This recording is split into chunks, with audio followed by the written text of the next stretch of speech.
తెలంగాణ రాష్ట్ర పరిస్థితి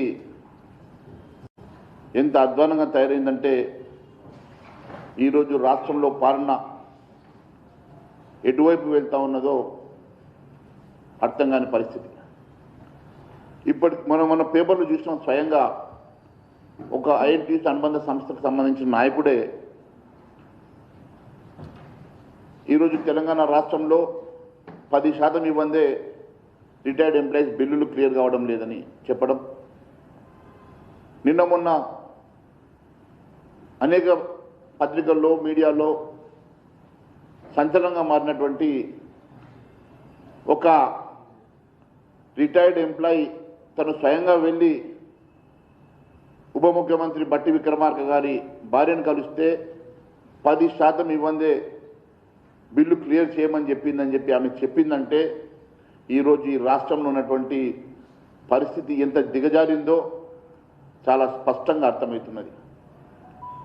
మనము ఎన్నడూ లేనిది సెక్రటరియట్ సాక్షిగా ఉప ముఖ్యమంత్రి బట్టి విక్రమార్క గారి చేంబర్ ముందు చిన్న చితక కాంట్రాక్టర్ అందరూ కూర్చొని ధర్నా చేసి 30% ఇవ్వండి, మా బిల్లు క్లియర్ చేస్తలేరని చెప్పి వాళ్ళు ధర్నా చేసే దుస్థితికి ఈరోజు రాష్ట్ర ప్రభుత్వంలో పరిస్థితులు దిగజారినాయంటే ఈరోజు ఈ రాష్ట్ర ప్రభుత్వ పరిస్థితి ఎంత దిగజారిందో స్పష్టమవుతున్నది. ప్రతిపక్షాలు ప్రశ్నిస్తే అబండాలు వేశారంటారు. మరి ఈరోజు స్వయంగా రిటైర్డ్ ఎంప్లాయీస్ అందరూ రోడ్డునెక్కి మా బకాయిలు చెల్లించాలని చెప్పేసి అడిగినా కూడా బకాయిలు చెల్లించని పరిస్థితి. ఈరోజు పర్సెంటేజీలు లేనిదే వారు 40 సంవత్సరాలు కష్టపడి ఈ రాష్ట్రం కోసం పనిచేసేటువంటి ఎంప్లాయీస్ ఈరోజు రిటైర్డ్ అయితే వారి సొంత డబ్బులు, వారి బెనిఫిట్స్, వారికి రావాల్సిన డబ్బుల కోసం కూడా 10% ఇస్తే కానీ వారి డబ్బులు వారి అకౌంట్లోకి రావడం లేదని చెప్పి వారు రోడ్డెక్కే పరిస్థితి వచ్చిందంటే ఇంతకన్నా దారుణమైనటువంటి పరిస్థితి ఇంకోటి ఉండదు. స్వయంగా భారతీయ జనతా పార్టీ తరఫున మేము సైతం మా శాసన సభ్యులము, శాసన మండలి సభ్యులము, పార్లమెంట్ సభ్యులము కలిసి ఇందిరా చౌక్లో ఆ రోజు రిటైర్డ్ ఎంప్లాయీస్ వారి బెనిఫిట్స్ అన్నీ కూడా వెంటనే క్లియర్ చేయాలని చెప్పేసి మేము ధర్నా చేసేటువంటి దుస్థితికి ఈరోజు ఈ రాష్ట్ర ప్రభుత్వం వచ్చిందంటే పరిస్థితి ఎంత దిగజారిందో చాలా స్పష్టంగా అర్థమవుతా ఉన్నది. అంతేకాదు ఈరోజు నేను అడుగుతా ఉన్నాను, 30-40 ఏళ్ళు కష్టపడి పనిచేసేటువంటి రిటైర్డ్ ఎంప్లాయీస్ పరిస్థితి ఇట్లా ఉంది.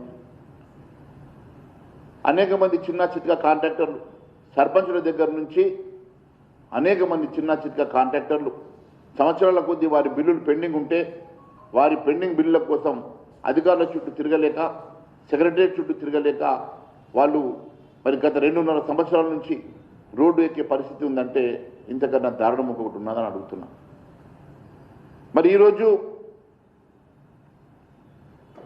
వాళ్ళు కోర్టుకు ఎక్కి కోర్టు నుంచి ఎన్నో ఆర్డర్లు తీసుకొచ్చినా ఫలితం లేదు. కోర్టు ధిక్కరణ కేసులు, కంటెంప్ట్ కేసులు అనేకంగా మరి వచ్చినప్పటికీ కూడా దాదాపు 500-600 కంటెంప్ట్ కేసులు అయినప్పటికీ కూడా ఈరోజు మరి వారి బాధలు తీర్తలేవు. నేను అధికారులను అడుగుతా ఉన్నాను, అసలు అధికారులు చట్టం మర్చిండ్రా? అధికారులు ఈరోజు మరి రూల్ ఆఫ్ లాని మర్చిపోయి కేవలం మంత్రులు ఇచ్చినటువంటి ఆదేశాలకు మాత్రమే పనిచేస్తూ ఉన్నారా? మరి బాధ అవుతా ఉన్నది. ఎందుకంటే గతంలో అనేకమైనటువంటి సందర్భాలలో ఇలాంటి పరిస్థితులు వచ్చినప్పుడు మరి అధికారులు చట్టపరమైనటువంటి చర్యలకు లోనై ఇబ్బంది పడ్డారు. గత చరిత్రలో అనేక మంది అధికారులు ఇలాంటి ఫైళ్ళ మీద సంతకం చేసి మరి బాధపడ్డటువంటి పరిస్థితి మనం చూసాం. కొంతమంది అధికారులు నేరుగా మంత్రుల ఇన్స్ట్రక్షన్స్ ఫాలో అవుతున్నామని చెప్పుకునే పరిస్థితి ఈరోజు ఈ రాష్ట్రంలో నెలకొన్నది. మరి ఈరోజు ఉన్నటువంటి పరిస్థితి అధికారులు ఎందుకు ఈ రూల్ ఆఫ్ లాని మర్చిపోయి ఈ రకంగా చేస్తూ ఉన్నారు? మీరు ఒకసారి చూస్తే 2-3 సంవత్సరాల నుంచి పెండింగ్ ఉన్నటువంటి అనేక బిల్లులు మీరు ఇవ్వకుండా ఈ నెల 2 నెలల కింద ఎంబీస్ రికార్డ్ అయినటువంటి వాటికి మీరు బిల్లులు ఇచ్చేటువంటి పరిస్థితి ఎందుకు వస్తూ ఉన్నది? ఎందుకు దాపరిస్తూ ఉన్నది? కేవలం మంత్రులు ప్రెజర్కి లొంగుతూ ఉన్నారా, లేకుంటే మీ పోస్టింగ్లు కాపాడుకోవడానికి కోసం మీరు ఈ రకంగా తప్పిదాలు చేస్తూ ఉన్నారా? దయచేసి ఈ ప్రభుత్వం ఇంకెంతో కాలం మనుగడ సాగదు. అధికారులు మీరు దయచేసి వీళ్ళ ట్రాప్లో పడకండి. మీరు మీ చట్టాన్ని నమ్ముకోండి, మీరు మీ రూల్ ఆఫ్ లాని నమ్ముకోండి. మరి ఇలాంటి అధికారులు కేవలం మంత్రులు ఇచ్చేటువంటి ఆదేశాలకు ప్రెషర్లోకి వచ్చేసి మీరు పనులు చేసి మీరు ఇబ్బందులు పాలు కావద్దు అని చెప్పి మేము సూచిస్తా ఉన్నాం. ఈరోజు ఉన్నటువంటి అనేకమైనటువంటి పరిస్థితులు, ఎందుకంటే ఒకవైపు సిఎస్ మీద కంటెంప్ట్, ఒకవైపు ప్రిన్సిపల్ సెక్రటరీ ఫైనాన్స్ ఈరోజు వారెంట్ వచ్చిందంటే, అరెస్ట్ వారెంట్ వచ్చిందంటే ఇంతకన్నా ఘోరమైనటువంటి పరిస్థితి రాష్ట్రంలో గతంలో ఎన్నడూ చూడలే. హైడ్రా కమిషనర్ మీద అయితే రోజొక కేసు, కంటెంప్ట్ కేసులు. మరి ఐఏఎస్ ఐపీఎస్ అధికారులు ఈ రకంగా కోర్టుల చుట్టూ తిరిగి అరెస్ట్ వారెంట్లు ఎదుర్కొనేటువంటి పరిస్థితి ఎందుకు వస్తూ ఉన్నది? నిజంగా మీరు రూల్ ఆఫ్ లాని పార్టిసిపేట్ చేసి వచ్చుండేవా?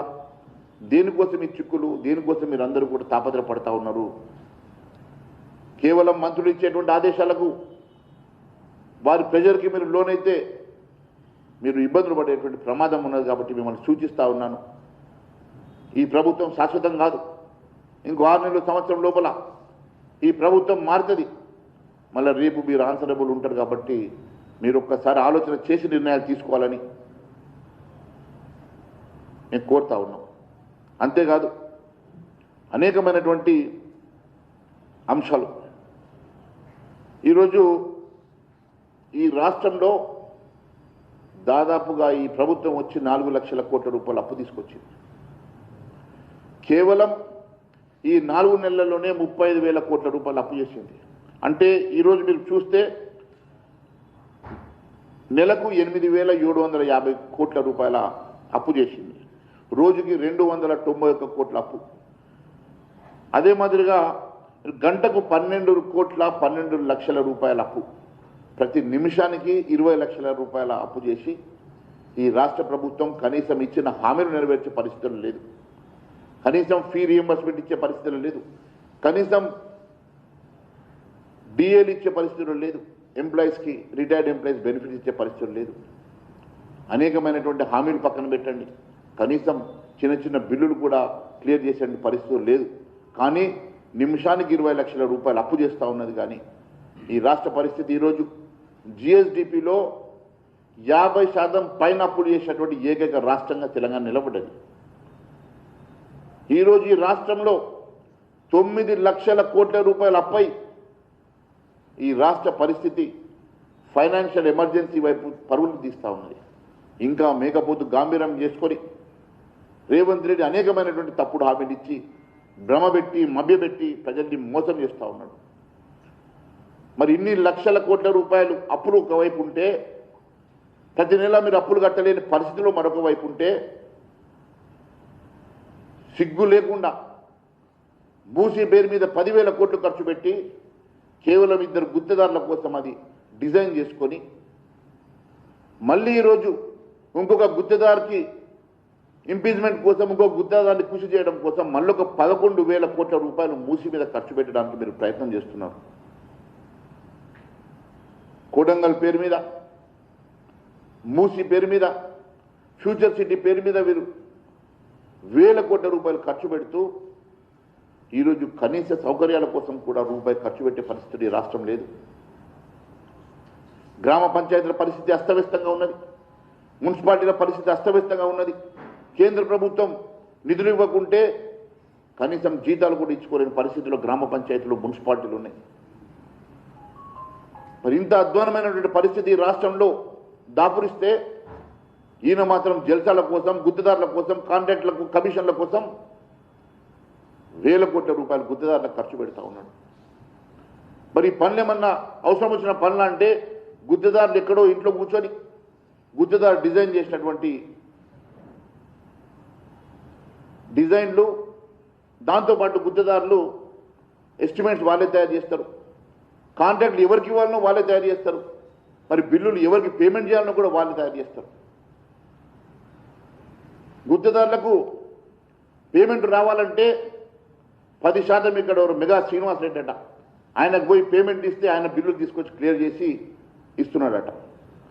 ఎక్కడికక్కడ బ్రోకర్లను పెట్టుకొని ఎక్కడికక్కడ మీరు బ్రోకర్లను పెట్టుకొని 10% ఈరోజు కమిషన్లు తీసుకొని బిల్లులు ఇస్తూ ఉన్నారు. టెండర్లు ఎవరికి వాళ్ళు మీరే డిసైడ్ చేస్తారు. డిపిఆర్ మీరే తయారు చేస్తారు, డిజైన్ మీరే చేస్తారు, కాంట్రాక్టులు మీరే డిసైడ్ చేస్తారు, బిల్లులు కూడా మీరే ఇప్పించుకుంటారు. ఇంత ఘోరమైన పరిస్థితి. ఒకవైపు ఈ రాష్ట్రంలో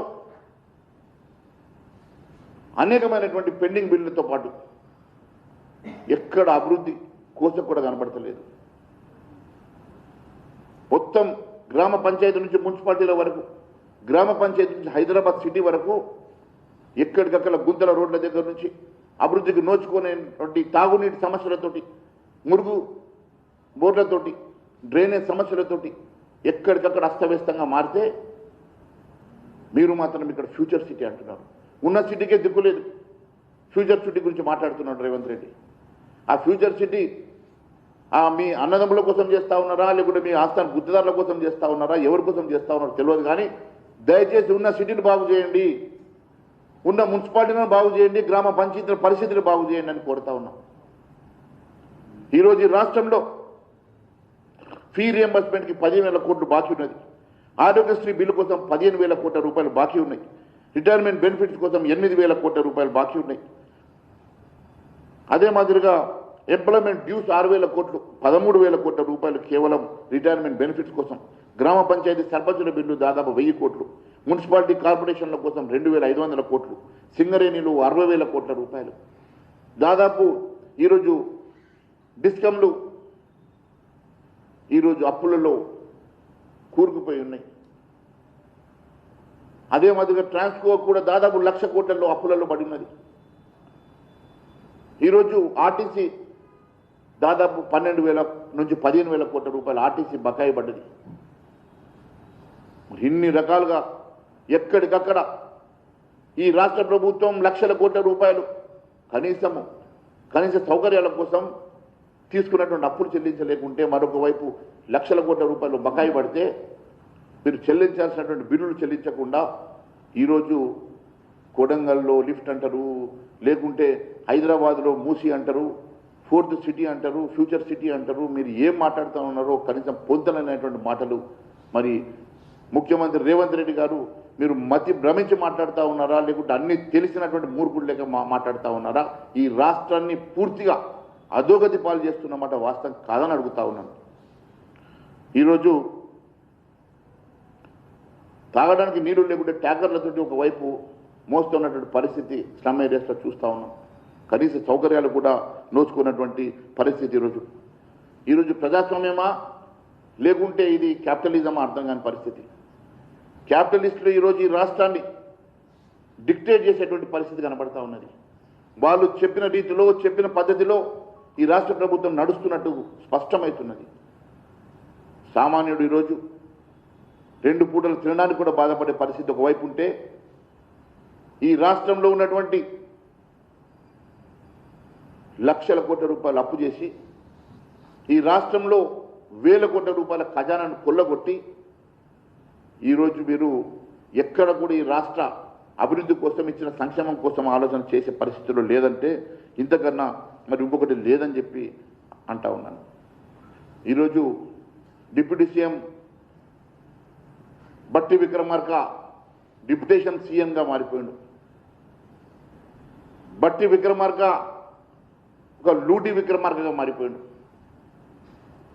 ఎక్కడ పడితే అక్కడ, ఎక్కడ అవకాశం ఉంటే అక్కడ ఈ రాష్ట్రంలో ఫైనాన్స్ డిపార్ట్మెంట్ని కమిషన్ డిపార్ట్మెంట్గా మార్చి, ఎక్కడికక్కడ సింగరేణిలో 1,000 కోట్ల రూపాయల కుంభకోణాలు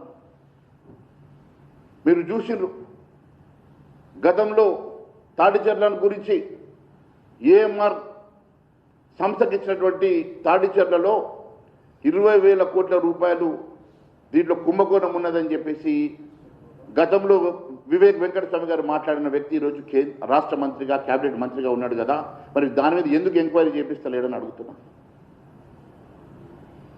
అదే మాదిరిగా మరి కేంద్ర ప్రభుత్వం సింగరేణి నష్టాలు ఉన్నది, సింగరేణిని బాగు చేయాలని చెప్పేసి మొన్నటికి మొన్న నైనా బ్లాక్ ఇస్తే, ఈ నైనా బ్లాక్ని సీఎం మనుషులకు రావాలన్నా, డిప్యూటీ సీఎం మనుషులకు రావాలని చెప్పి మీరు కొట్లాడుకొని ఈరోజు నైనా బ్లాక్ మొత్తం పూర్తిగా, నైని బ్లాక్ మొత్తం పూర్తిగా క్యాన్సర్ అయ్యే పరిస్థితి.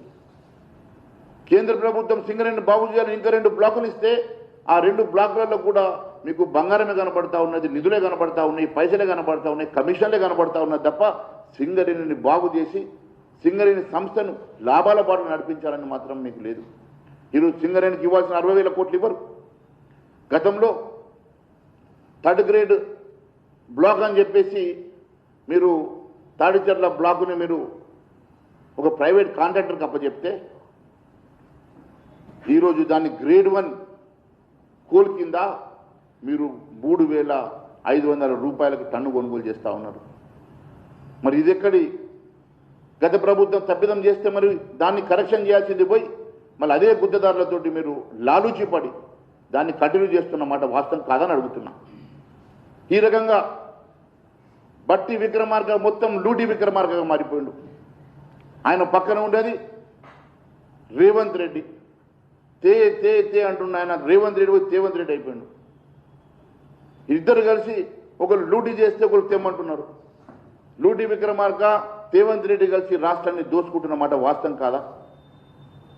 ఈ రాష్ట్రంలో ఉన్నటువంటి పరిస్థితి చూస్తూ ఉంటే చాలా బాధ అవుతూ ఉన్నది. నేను ఒకటే అడుగుతా ఉన్నాను, 10 ఏళ్ళు నేనే ముఖ్యమంత్రి ఉంటా అంటున్నావు కదా రేవంత్ రెడ్డి గారు, నిజంగా నీకు దమ్ము ధైర్యం ఉంటే ఈ రాష్ట్రంలో ఇప్పుడు ఎన్నికలు జరిగితే నీకు 10 సీట్లు వచ్చే పరిస్థితి లేదా? నీకు తెలియదా? కనీసం జెడ్పీటీసీ ఎలక్షన్లు పెట్టడానికి భయపడతా ఉన్నావు, కార్పొరేషన్ ఎలక్షన్లు పెట్టడానికి భయపడతా ఉన్నావు. నువ్వు కూడా ఈరోజు 10 ఏళ్ళు నేనే ఉంటాని మేకపోతే గంభీర మాటలు మాట్లాడడం చాలా బాధ కలుగుతూ ఉన్నది. అంతేకాదు పైసల మీద పెట్టే దృష్టి మీరు ఈ అడ్మినిస్ట్రేషన్ మీద ఎందుకు పెడతలేరు? పాలన మీద ఎందుకు పెడతలేరు? ఈ రాష్ట్రంలో ఎక్కడ పడితే అక్కడ మీరు గాడి తప్పినటువంటి పూర్తి ఈ వ్యవస్థను ఎందుకోసం అని చెప్పేసి మీరు దాన్ని కంట్రోల్లో పెట్టుకునే పరిస్థితి లేదు. ఈ రాష్ట్రంలో నేను అధికారులను కోరుతా ఉన్నాను, దయచేసి వీళ్ళ ట్రాప్లో పడి మీరు ఎంతో కష్టపడి మీరు సివిల్స్ క్లియర్ చేసుకున్నటువంటి అధికారులు ఉన్నారు, ఎంతో కష్టపడి చదువుకున్నటువంటి ఇంజనీర్లు ఉన్నారు, అనేక మంది ఈరోజు బ్యూరోక్రాట్స్గా ఈ రాష్ట్రాన్ని గాడిలో పెట్టాల్సిన మీరు ప్రెజర్ టాక్టిక్స్లో పడి ఈ మంత్రులు చెప్పేటువంటి నీచమైనటువంటి ఆలోచనతో చేసేటువంటి పనులలో మీరు ట్రాప్ కావద్దు అని చెప్పి నేను కోరుతా ఉన్నాను. నేను అంతేకాదు ఈరోజు ఒకటే కోరుతా ఉన్నాను, ఒకవేళ కమిషన్ల కాంగ్రెస్కి వ్యతిరేకంగా రిటైర్డ్ ఎంప్లాయీస్ అందరూ కూడా ముందుకొచ్చి మీరు కంప్లైంట్స్ ఇవ్వండి. వీటిని సుమోటోగా ఏసీబీ కానీ ట్రిబ్యునల్స్ కానీ మీరు ఖచ్చితంగా దీన్ని సుమోటోగా కేసులు రిజిస్టర్ చేయాల్సిందిగా నేను కోరుతా ఉన్నాను ఏసీబీని. అంతేకాదు ఈరోజు ఉన్నటువంటి పరిస్థితిలో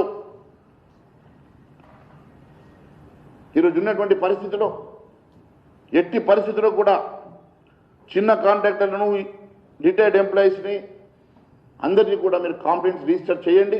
మీకు అండగా భారతీయ జనతా పార్టీ నిలబడుతుంది. భారతీయ జనతా పార్టీ ఖచ్చితంగా ప్రణాళిక ఏర్పాటు చేసుకొని మీ పక్షాన నిలబడి పోరాటం చేస్తుంది. నేను జస్టిస్ రాజశేఖర రెడ్డి గారిని కూడా కోరుతా ఉన్నాను, మీరు వస్తున్నటువంటి వార్తల్ని లేని పక్షంలో రిటైర్డ్ ఎంప్లాయీస్ ఇచ్చేటువంటి కంప్లైంట్ని మీరు సుమోటోగా తీసుకొని కేసు రిజిస్టర్ చేసి దీని మీద ఎంక్వైరీ పెట్టించాల్సిందిగా కోరుతా ఉన్నాను. జస్టిస్ రాజశేఖర రెడ్డి గారు వారితో పాటు ఏసీబీ అధికారులు వాళ్ళతో పాటు నేను కన్సర్న్ ఆఫీసర్స్ని కోరుతా ఉన్నాను, ఈరోజు వచ్చేటువంటి ప్రతి కంప్లైంట్ కానీ పేపర్లో వచ్చేటువంటి వారి ఆవేదన కానీ మీరు సుమోటోగా తీసుకొని కేసు రిజిస్టర్ చేసి వీటి మీద ఎంక్వైరీ చేయించాలని కోరుతా ఉన్నాను. ఎవరెవరైతే ముందుకొచ్చి కేసు రిజిస్టర్ చేస్తారో వాళ్ళందరికీ కూడా భారతీయ జనతా పార్టీ అండగా ఉండడమే కాదు మీ పక్షాన్ని నిలబడి పోరాటం చేస్తుంది. ఖచ్చితంగా మీ అందరికీ న్యాయం జరిగే వరకు మేము ఖచ్చితంగా పోరాటం చేస్తాం, మీకు అండగా నిలబడతామని తెలియజేస్తా ఉన్నాను. అంతేకాదు రేపు ప్రెస్ మీట్లో రెవెన్యూలో జరిగేటువంటి అవకతవకల్ని బయట పెడతాం. రేపు మళ్ళీ ప్రెస్ మీట్ ఉంటుంది. ఆ ప్రెస్ మీట్లో రెవెన్యూ డిపార్ట్మెంట్లో జరిగేటువంటి అనేక అవకతవకలు, అనేక కుంభకోణాలను బయట పెట్టడమే కాదు దాని మీద ఒక ప్రణాళికను కూడా ప్రకటిస్తాం. ఖచ్చితంగా ఈ రాష్ట్ర ప్రభుత్వం మెడలు వంచుతామని తెలియజేసుకుంటూ ధన్యవాదాలు తెలియజేస్తున్నాను.